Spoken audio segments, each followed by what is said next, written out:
ಹರಣಿನ ನಮ್ಮನೆಯವರು ನಮ್ಮ ಮನೆ ದೇವ್ರ ದೇವಸ್ಥಾನಕ್ಕೆ ಕರ್ಕೊಂಡು ಹೋಗಿದ್ರಂತೆ. ಅಲ್ಲಿ ಒಬ್ರು ಸ್ವಾಮೀಜಿಗಳು ಸಿಕ್ಕಿ ಹರಣಿ ಗುಣ ಆಗೋದಕ್ಕೆ ಯಾವುದೇ ಸಾಧ್ಯತೆಗಳಿಲ್ಲ ಅಂತ ಹೇಳಿದ್ರಂತೆ.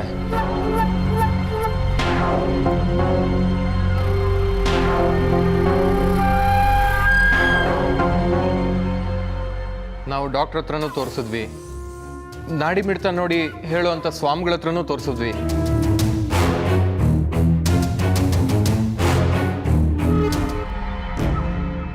ಆದ್ರೆ ಅವರೆಲ್ಲರೂ ಹರಣಿ ಮುಂಚೆ ಥರ ಆಗೋದಕ್ಕೆ ಆಗೋದೇ ಇಲ್ಲ ಅಂತ ಹೇಳ್ತಿದ್ದಾರೆ. ಏನದು?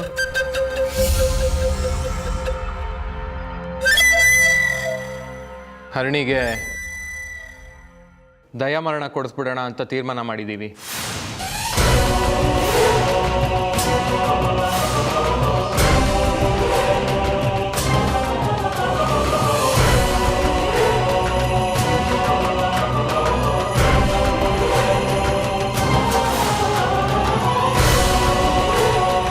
ಬೈರ, ಹರಣಿನ ನಾವು ಚಿಕ್ಕ ವಯಸ್ಸಿಂದ ಎಷ್ಟು ಚೆನ್ನಾಗಿ ನೋಡ್ಕೊಂಡಿದ್ದೀವಿ ಅಂತ ನಿನಗೂ ಗೊತ್ತು. ಈ ನಿರ್ಧಾರ ತಗೊಳೋದಕ್ಕೆ ನಮಗೂ ತುಂಬ ಕಷ್ಟ ಆಗ್ತಾ ಇದೆ. ಆದರೆ ನಮಗೆ ಬೇರೆ ದಾರಿ ಯಾವುದು ತೋಚ್ತಾನೆ ಇಲ್ಲ.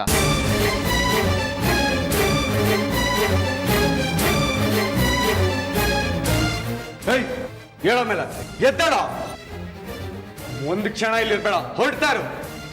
ಏನ್ ಮುಖ ನೋಡ್ತೀಯ? ಹೊರಡ. ಬೈರ, ಮನೆಗೆ ಬಂದವ್ರ ಹತ್ರ ಹೇಗೆ ನಡ್ಕೋಬೇಕು ಅಂತ ಗೊತ್ತಿಲ್ವಾ? ಅವ್ನು ಹೇಳೋದು ನೋಡೋಣ, ಹರಣಿಗೆ ದಯಾಮರಣ ಕೊಡಿಸ್ತಾರಂತೆ, ಅದಕ್ಕೆ ನಾವೆಲ್ಲ ಸೈನ್ ಮಾಡ್ಬೇಕಂತೆ. ಹೇಯ್, ಯಾರೋ ಡಿಸೈಡ್ ಮಾಡಿದ್ದು? ಯಾರು ಡಿಸೈಡ್ ಮಾಡಿದ್ದು? ಏನು ಹುಡುಗಾಟ ಆಡ್ತಿದ್ದೀರಾ? ಹರಣಿಗೆ ದಯಾಮರಣನ ಹೇಳಕ್ಕಾದ್ರೂ ಸ್ವಲ್ಪ ಬುದ್ಧಿ ಬೇಡವೇನೋ?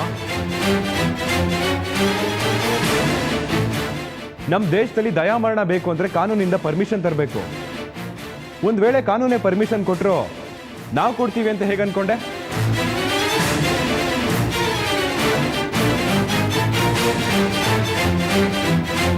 ಆ ರೀತಿ ಇದ್ರು ಪರ್ಮಿಷನ್ ಕೊಟ್ಟಿದ್ಯಾರೋ? ಅವಳ ಉಳಿಸ್ಕೊಳ್ಳೋದಕ್ಕೆ ನೋಡ್ಬೇಕೆ ಹೊರತು ಸಾಯಿಸೋ ಮಟ್ಟಕ್ಕೆ ಹೋಗ್ಬಾರ್ದು. ಬಿಳಿ, ಆ ರೀತಿ ಆಗೋದಕ್ಕೆ ನಾನು ಬಿಡಲ್ಲ. ನೀನು ಸಮಾಧಾನ ಮಾಡ್ಕೊ.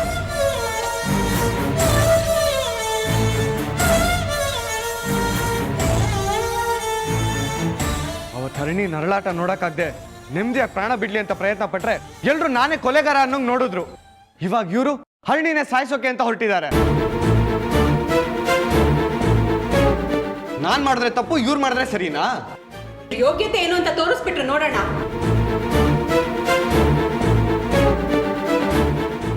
ಹರಣಿನ ಗುಣ ಮಾಡ್ತೀನಿ ಅಂತ ಹೇಳಿ ಇಲ್ಲಿಂದ ಕರ್ಕೊಂಡು ಹೋದ್ರು. ಈಗ ಹೊಸ ನೆಪ ಹೇಳ್ಕೊಂಡು ಬಂದಿದ್ದಾರೆ.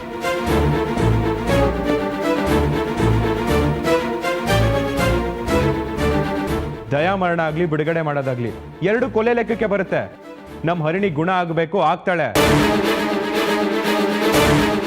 ಅದು ಬಿಟ್ಟು ಕೆಟ್ಟದಾಗ ಏನಾದ್ರೂ ಯೋಚನೆ ಮಾಡಕ್ ಬಂದ್ರೆ ನಾನು ಇನ್ನೂ ಕೆಟ್ಟವನಾಗ್ಬೇಕಾಗತ್ತೆ, ತಿಳ್ಕೊ. ಇದೆಲ್ಲ ಎಷ್ಟು ಸರಿ ಅಶೋಕ? ನಿಮ್ಮ ಮನೆಯವರೆಲ್ಲ ಸೇರಿ ಈ ರೀತಿ ಡಿಸೈಡ್ ಮಾಡ್ತೀರಂತ ನಾನು ಅನ್ಕೊಂಡಿರ್ಲಿಲ್ಲ. ಮಾಯಾ, ಇಲ್ಲಿ ನಮ್ಮ ಪರಿಸ್ಥಿತಿ ಮುಖ್ಯ ಅಲ್ಲ, ಅಲ್ಲಿ ಹರಡಿ ನರಳಾಡ್ತಾ ಇದ್ದಾಳೆ. ಅದನ್ನ ನೋಡ್ತಾ ಇದ್ರೆ ನಮಗೆ ಕರಡು ಕಿತ್ತು ಬರ್ತಾ ಇದೆ. ಇನ್ನು ಎಷ್ಟು ದಿನ ತಾನೇ ಅವಳನ್ನ ಆ ರೀತಿ ಇಟ್ಕೊಳಕ್ಕಾಗುತ್ತೆ ಹೇಳು? ನಿಮ್ ಕೈಲಿ ನೋಡ್ಕೊಳಕ್ಕಾಗಿಲ್ಲ ಅಂದ್ರೆ ನಾನು ನೋಡ್ಕೊಳ್ತೀನಿ. ಇಲ್ಲ ಆಗಿಲ್ಲ ಅಂದ್ರೆ ಫಾರಿನ್ ಕರ್ಕೊಂಡೋಗಿ ಟ್ರೀಟ್ಮೆಂಟ್ ಮಾಡಿಸ್ತೀನಿ. ದಯಾಮರಣ ಅಂತೆ, ದಯಾಮರಣ. ನಾಚಿಕೆ ಆಗೋದಿಲ್ವಾ ಹೇಳಕ್ಕೆ? ನೀನ್ ಚೆನ್ನಾಗಿ ಮಾತಾಡ್ತಿದ್ಯಾ ಮುತ್ತು. ಅವತ್ತೇನು ಹೇಳಿದ್ದೆ, ಇವತ್ತೇನು ಹೇಳ್ತಾ ಇದ್ಯಾ? ನಿನ್ನ ಮಾತ್ ಮೇಲೆ ಒಂಚೂರು ನಂಬಿಕೆ ಬರ್ತಾ ಇಲ್ಲ ನನಗೆ. ನಂಬಕ್ಕಾಗದೇ ಇರೋ ರೀತಿ ತಪ್ಪೇನ್ ಮಾಡಿದ್ದೀನಿ ನಾನು? ನೀನ್ ಕೊಟ್ಟಿರೋ ಮಾತು ಯಾವ್ದು ನಾ ಮರ್ತಿಲ್ಲ ಮುತ್ತು. ಆಸ್ತಿ ಕೊಡ್ತೀವಿ ಅಂತ ಹೇಳಿ ಹರಣಿಂಗೋ ಬೈರಂಗೋ ಮದುವೆ ಮಾಡ್ಸದ್ರಿ. ಆದ್ರೆ ಆಸ್ತಿ ಕೊಟ್ರ? ಇಲ್ಲ. ಈಗ ನೋಡಿದ್ರೆ ನಿನ್ ಮದುವೆ ಆಗ್ಲಿ ಅಂತ ತಳ್ಕೊಂಡ್ ಬರ್ತಾ ಇದೀರ ಹೊರತು ಆಸ್ತಿ ಕೊಡೋ ಯಾವ ಲಕ್ಷಣಗಳು ಕಾಣ್ತಾನೆ ಇಲ್ಲ. ಆಸ್ತಿ ಬಂದಿದ್ರೆ ನಿನ್ನ ಹತ್ರ ಯಾಕೆ ಬಂದ್ ಭಿಕ್ಷೆ ಬಿಡ್ಬೇಕಾಗಿತ್ತು? ನಾವೇ ಟ್ರೀಟ್ಮೆಂಟ್ ಕೊಡಿಸ್ತಾ ಇದ್ವಿ. ಅಶೋಕ,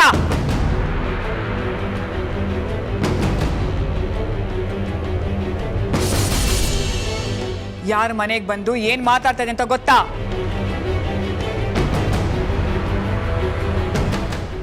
ಇದುವರೆಗೂ ಕೈ ಚಾಚಿ ಬಂದವ್ರಿಗೆ ಸಹಾಯ ಮಾಡಿದ್ದಾನೆ ಹೊರತು ಯಾರಿಗೂ ಕೆಟ್ಟದ್ ಬಯಸಿಲ್ಲ ನನ್ನ ಮಗ.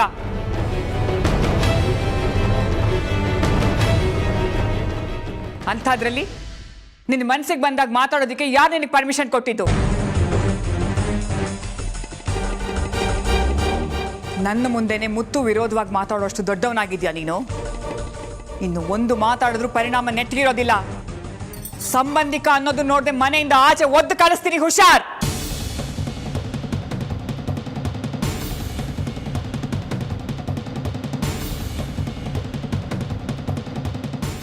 ನೀಲಾಂಬರಿ, ಅದಕ್ಕೆ ಯಾಕೆ ಇಷ್ಟು ಕೋಪ ಮಾಡ್ಕೊಳ್ತಾ ಇದೀಯಾ? ಸ್ವಲ್ಪ ಸಮಾಧಾನವಾಗಿರು.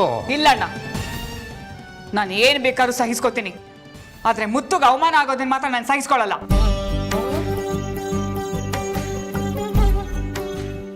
ಮುತ್ತು ಬಗ್ಗೆ ಕೆಟ್ಟದಾಗಿ ಮಾತಾಡಬೇಕು ಅಂದ್ರೆ 10 ಸಲ ಅಲ್ಲ 100 ಸಲ ಯೋಚನೆ ಮಾಡಿ ಮಾತಾಡಬೇಕು. ಈ ಊರಲ್ಲಿ ಮುತ್ತುರಾಜ್ ಅನ್ನೋ ಹೆಸರಿಗೆ ಎಷ್ಟು ಬೆಲೆ ಇದೆ ಗೊತ್ತಾ? ಅವನು ಕಾಲಿಟ್ಟ ಕಡೆ ಎಷ್ಟು ಮರ್ಯಾದೆ ಇದೆ ಅಂತ ಗೊತ್ತಾ?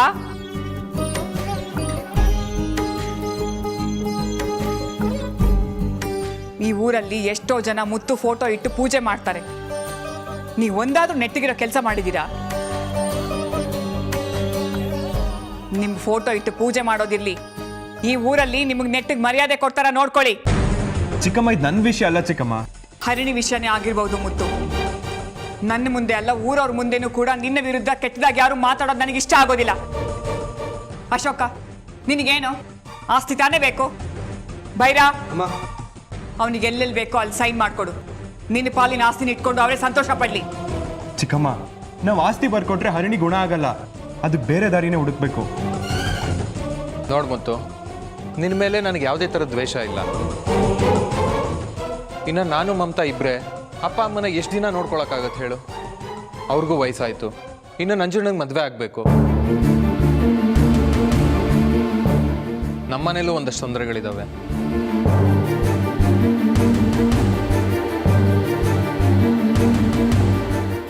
ಅವಳು ಪಡ್ತಿರೋ ಕಷ್ಟನ ನಮ್ಮಿಂದ ನೋಡೋಕ್ಕಾಗ್ತಾ ಇಲ್ಲ. ಅದಕ್ಕೆ ನೆಮ್ಮದಿಯಾಗಿ ಸ್ವರ್ಗ ಸೇರಲಿ ಅಂತ ತೀರ್ಮಾನ ಮಾಡಿದ್ದೀವಿ. ನಾನೇನು ಇದನ್ನ ಇಷ್ಟಪಟ್ಟು ಮಾಡ್ತಿಲ್ಲ ಮುತ್ತು. ಎಲ್ಲರೂ ಒಪ್ಪಿಗೆ ಕೊಟ್ಟ ಮೇಲೆ ಮನ್ಸನ್ನ ಕಲ್ ಮಾಡ್ಕೊಂಬಂದು ನಿನ್ನ ಮುಂದೆ ನಿಂತ್ಕೊಂಡಿದ್ದೀನಿ. ನನಗೆ ಬೇರೆ ದಾರಿ ತೋಚ್ತಾ ಇಲ್ಲ. ಅಶೋಕ್ ಮಾವ, ನಿಮ್ ಕೈ ಮುಗ್ದು ಕೇಳ್ಕೊತೀನಿ. ಹರಿಣಿನ ನೀವು ನೋಡ್ಕೊಳ್ಳೋದಕ್ಕೆ ಕಷ್ಟ ಆಗ್ತಿರ್ಬೋದು, ಆದ್ರೆ ಅವಳ ನಾನು ನೋಡ್ಕೊಳ್ತೀನಿ. ಈ ಮನೇಲಿ ಅವಳ ಎಷ್ಟು ಚೆನ್ನಾಗಿ ನೋಡ್ಕೊತಿದ್ನೋ, ನಿಮ್ಮ ಮನೆಗೆ ಬಂದು ನಾನು ಅವಳ ಅಷ್ಟೇ ಚೆನ್ನಾಗಿ ನೋಡ್ಕೊಳ್ತೀನಿ. ಹರಿಣಿ ಅಷ್ಟು ಜವಾಬ್ದಾರಿ ನಂದು. ನಾನು ನೋಡ್ಕೊಳ್ತೀನಿ ಮಾವ.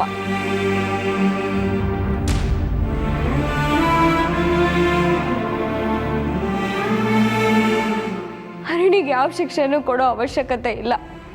ನಾನು ಆಡೋ ಪ್ರತಿ ಮಾತು ಅವಳು ಕೇಳಿಸತ್ತೆ. ಬಾಯಲ್ಲಿ ಮಾತಾಡೋಕ್ಕಾಗದೇ ಇದ್ರು ಅವಳ ಕಣ್ಣಿಂದ ನೀರು ಬರುತ್ತೆ.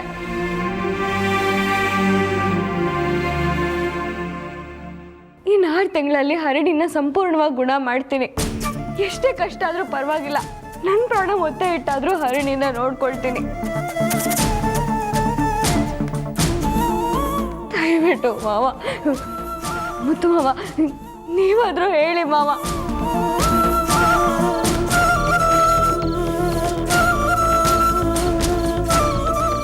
ನೀನು ಮನೆಗೆ ಪದೇ ಪದೇ ಬಂದು ನೋಡ್ಕೊಳ್ಳೋದ್ರಿಂದ ಊರಲ್ಲಿ 10 ಜನ 10 ಥರ ಮಾತಾಡ್ತಾರೆ. ಇನ್ನು ನಿನಗೆ ಮದುವೆ ಬೇರೆ ಆಗಿಲ್ಲ, ಅಪ್ಪ ಅಮ್ಮ ಇದಕ್ಕೆ ಒಪ್ಪೋದಿಲ್ಲ. ಅವ್ರ ಹತ್ರ ಎಲ್ಲ ನಾನು ಮಾತಾಡ್ತೀನಿ, ನನ್ನ ಮಾತಾಗ ಯಾರೂ ಇಲ್ಲ ಅನ್ನಲ್ಲ. ಇದೆಲ್ಲ ನಡೀದೇ ಇರೋ ಮಾತು. ಹರಿಣಿನ ಸುಮ್ಮನೆ ಹಾಸ್ಪಿಟ್ಲಿಗೆ ಶಿಫ್ಟ್ ಮಾಡಿ ಅಲ್ಲೇ ಎಲ್ಲ ನೋಡ್ಕೋತಾರೆ. ಒಂದು ದಾರಿ ಇದೆ, ಆದರೆ ನೀವೆಲ್ಲ ಅದಕ್ಕೆ ಒಪ್ಕೊಂತೀರಾ ಅನ್ನೋದನ್ನೇ ಪ್ರಶ್ನೆ. ಏನದು? ಹೇಗೂ ನಂಜುಂಡಂಗೆ ಮದುವೆ ಆಗಿಲ್ಲ. ಬೆಳ್ಳಿ ನಂಜುಂಡನ್ ಮದುವೆ ಆಗಿ ನಮ್ಮ ಮನೆ ಸೊಸೆಯಾಗಿ ಬಂದರೆ ಹರಿಣಿನ ಚೆನ್ನಾಗಿ ನೋಡ್ಕೋಬೋದಲ್ಲ.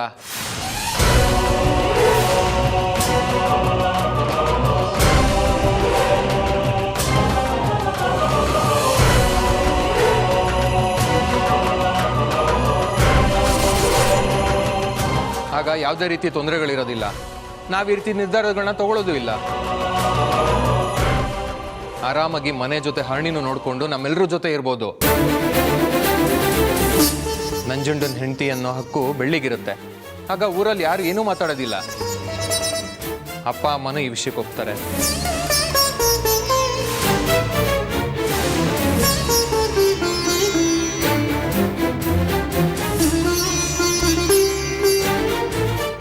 ಈಗ ನೀನು ನಂಜುಂಡನ್ ಮದುವೆ ಆಗ್ಬೇಕು ಅಷ್ಟೇ. ಅದ್ ಬಿಟ್ರೆ ಬೇರೆ ದಾರಿನೇ ಇಲ್ಲ. ಬೆಳ್ಳಿ, ನಿನಗಿಷ್ಟ ಇದ್ರೆ ಹೇಳು, ನಾನು ಅಪ್ಪ ಅಮ್ಮನ ಹತ್ರ ಮಾತಾಡ್ತೀನಿ.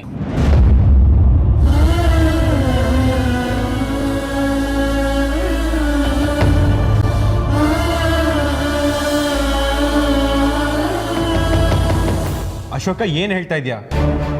ಬೆಳ್ಳಿ ನಂಜುಂಡನ ಮದುವೆ ಆಗ್ಬೇಕಾ? ಇದ್ರಲ್ಲಿ ಯೋಚನೆ ಮಾಡೋದು ಏನಿದೆ ಮುತ್ತು?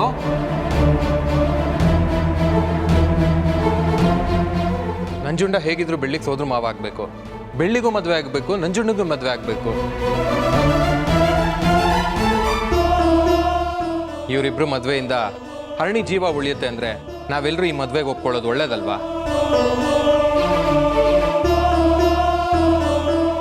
ನಮ್ಮ ಸ್ವಾರ್ಥಕ್ಕೋಸ್ಕರ ನಾವು ಜೀವನ ಮಾಡೋದಕ್ಕಿಂತ ಇನ್ನೊಬ್ರು ಒಳ್ಳೇದಕ್ಕೋಸ್ಕರ ಜೀವನ ಮಾಡೋದು ಒಳ್ಳೇದಲ್ವಾ? ಅಶೋಕ ಹೊರಟಾಗಿ ಮಾತಾಡಿದ್ರು ಅವನ ಮಾತಲ್ಲಿ ನಿಜ ಇದೆ. ನಮಗೇನು ಹರಿಣಿ ಗುಣ ಆಗಿ ನಮ್ಮನೆಗೆ ಆದಷ್ಟು ಬೇಗ ಬರಬೇಕು. ಬೆಳ್ಳಿ ನಂಜುಂಡನ ಮದುವೆಯಿಂದ ಅದಾಗುತ್ತೆ ಅನ್ನೋದಾದ್ರೆ ನಾವ್ಯಾಕೆ ಬೇಡ ಅನ್ಬೇಕು?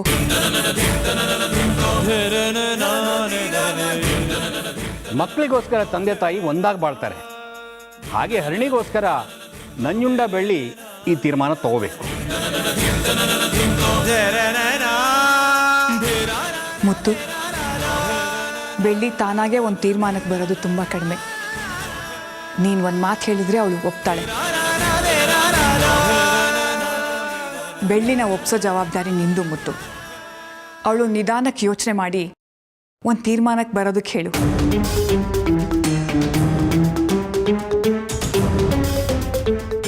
ಮತ್ತು ಬೆಳ್ಳಿ ಪರವಾಗಿ ನೀನೊಂದು ತೀರ್ಮಾನ ತಗೊಳ್ಳೇಬೇಕು.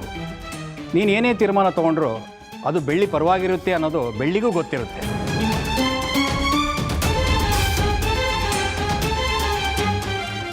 ಹೌದಣ್ಣ, ಇದರಿಂದ ಎಲ್ಲ ಸಮಸ್ಯೆಗೂ ಪರಿಹಾರ ಸಿಕ್ದಾಗತ್ತೆ. ಜೊತೆಗೆ ಸಂಬಂಧಿಕರಿಗೆ ಹೆಣ್ಣು ಕೊಡೋದ್ರಿಂದ ನಾವು ಹೋಗಿ ಬಂದು ಮಾಡ್ಬೋದಲ್ವಾ? ಜೊತೆಗೆ ಇದೇ ಊರಲ್ಲಿ ನಮ್ಮ ಕಣ್ಮುಂದೆನೇ ಇರ್ತಾಳೆ. ಏನೇ ಕಷ್ಟ ಇದ್ರೂ ನಮಗೆ ಗೊತ್ತಾಗತ್ತೆ, ನಾವೇ ಹೋಗಿ ಸಹಾಯ ಮಾಡ್ಬೋದು. ನಂಜುಂಡನ್ ಕೆಟ್ಟ ಹುಡುಗ ಅಲ್ಲ, ಬೆಳ್ಳಿನ ತುಂಬ ಚೆನ್ನಾಗಿ ನೋಡ್ಕೋತಾನೆ. ನಿಮ್ಮ ಆಸೆ ಅಂತೆ ಬೆಳ್ಳಿ ಒಂದು ಒಳ್ಳೆ ಮನೆಗೆ ಸೇರ್ತಾಳೆ ಮಾವ. ಗಟ್ಟಿ ಮನ್ಸು ಮಾಡಿದಕ್ಕೆ ಒಪ್ಪಿಗೆ ಕೊಡಿ. ಇದನ್ನು ಒಪ್ಕೋಬೇಕಾಗಿರೋದು ನಾನಲ್ಲ, ಬೆಳ್ಳಿ. ಬೆಳ್ಳಿ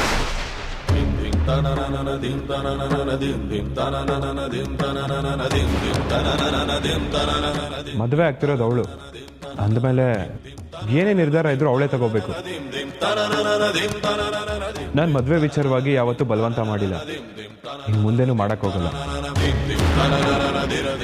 ಇಷ್ಟ ಇರಲಿ ಇಲ್ಲದೆ ಇರಲಿ ಅದನ್ನ ಹೇಳೋ ಹಕ್ಕು ಬೆಳ್ಳಿಗೆ ಮಾತ್ರ ಇರೋದು. ಬೆಳ್ಳಿ, ಒಂದೊಳ್ಳೆ ಮನ್ಸು ಮಾಡಿ ತೀರ್ಮಾನ ತಗೋ. ನೀನು ಏನೇ ತೀರ್ಮಾನ ತಗೊಂಡ್ರು ಅದಕ್ಕೆ ನಾನು ಒಪ್ಪಿಗೆ ಇದೆ. ಸಾಕು ಸಾಕು ಸಾಕಿನ್ನು ಈ ಜೀವಕ್ಕೆ ನೀನೇ ಬೇಕಿನ್ನು. ಸಾಕು ಸಾಕು ಸಾಕಿನ್ನು.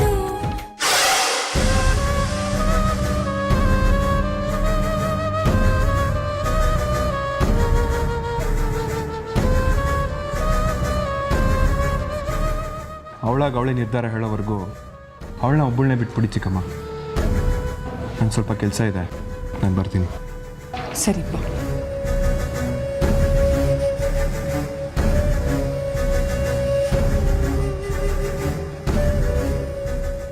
ಅಶೋಕ, ಸರಿಯಾದ ಟೈಮಿಗೆ ಬಂದು ಸರಿಯಾದ ಪಾಯಿಂಟ್ ಹಾಕಿದ್ಯಾ. ಇದೆಲ್ಲ ಈ ಸಾಮ್ರಾಜ್ಯದ ಒಡತಿ ನೀಲಾಂಬರಿ ಅವ್ರು ಹೇಳಿದ್ದು.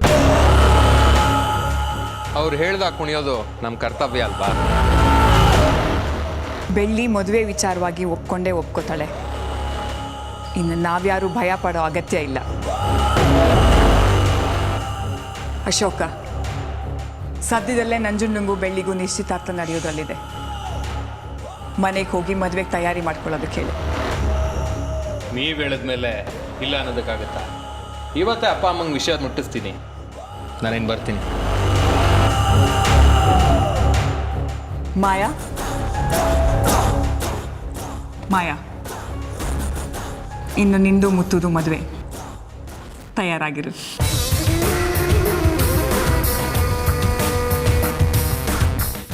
ಮಾಯಾ, ಕಂಗ್ರ್ಯಾಚುಲೇಷನ್ಸ್.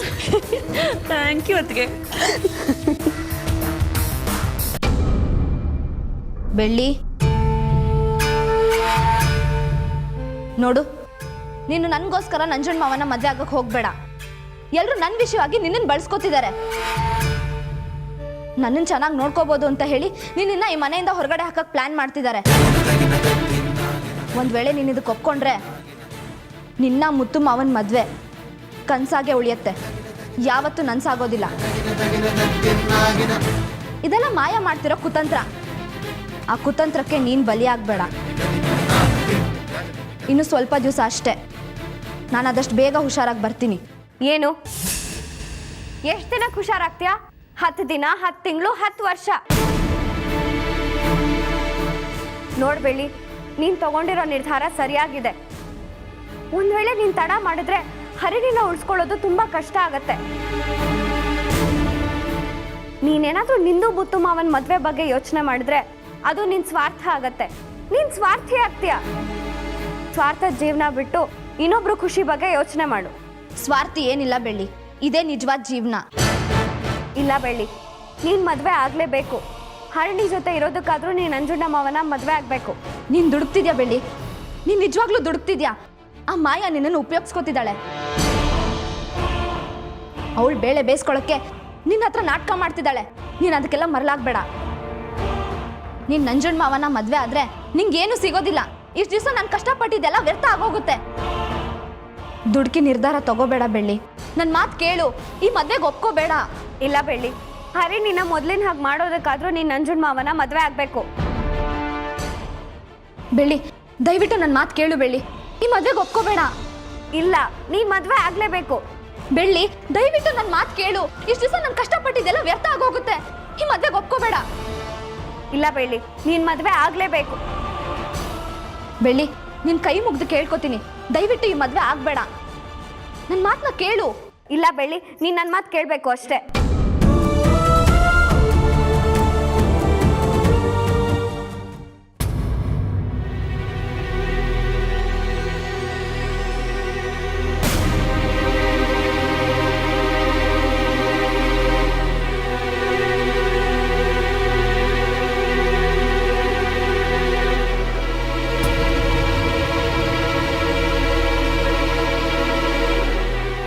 ಮದುವೆ ವಿಷಯದಲ್ಲಿ ಬೆಳ್ಳಿಗೆ ಯಾವುದೇ ರೀತಿ ಬಲವಂತ ಮಾಡಬಾರ್ದು.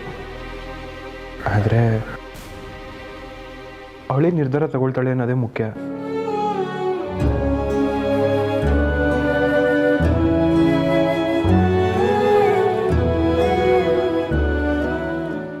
ಬೆಳ್ಳಿ,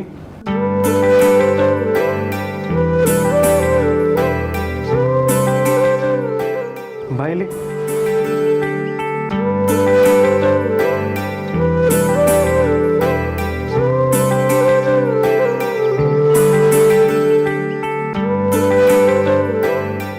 ಏನು ಮಾಡ್ತಿದ್ದೆ? ಎಷ್ಟೊತ್ತಲ್ಲಿ ನಿದ್ದೆ ಬರಲಿಲ್ವಾ?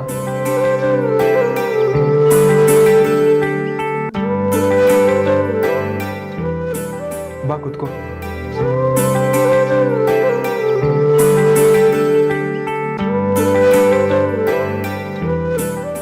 ಯಾಕೆ ಬೆಳ್ಳಿ, ನನ್ನ ಪಕ್ಕ ಕೂತ್ಕೊಳ್ಳೋದಕ್ಕೆ ಇಷ್ಟ ಇಲ್ವಾ?